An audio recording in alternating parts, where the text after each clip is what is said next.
बिस्मिल्लाहिर्रहमानिर्रहीम अस्सलाम वालेकुम। जी एस के आपसे मुखातिब नाजरीन, आज 10 सितंबर 2021 के दिन रात के 8 बजे नाजरीन आपको बारिशों के बायस दरियाओं की ताज़ा तरीन सूरत हाल से आगाह करता हूँ। इसके अलावा नाला लई और लाहौर में जो तेज़ तूफ़ानी बारिश हुई है उस हवाले से भी आपको अपडेट करता हूँ। कुछ दोस्त कॉल्स करके पूछ रहे थे कि नाला लई का जो रावलपिंडी इस्लामाबाद में 100 मिलीमीटर से 150 मिलीमीटर तक बारिश हुई, उसका पानी कहाँ पे जाता है। तो नाज़रीन उसका पानी जो है नाला लई का पानी दरिया सवां में जाता है। दरिया सवां का पानी जो है वो दरिया सिंध में गिरता है काला बाग के मकाम पर।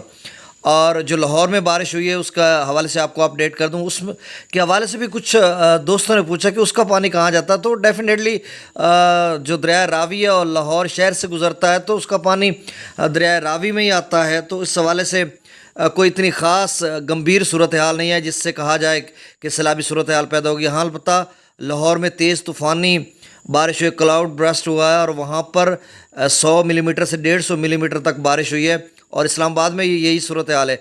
लेकिन इनकी वजह से कहीं भी कोई सैलाबी सूरत हाल पैदा नहीं होगी। अलबत्ता 15-20 हज़ार क्यूसेक का इजाफा पानी का दरिया रावी में होगा और जो है दरिया सिंध में काला बाग के मकाम पर भी 15-20-25 हज़ार क्यूसेक का इजाफा होगा। तो कहीं भी किसी भी दरिया में कोई सैलाबी सूरत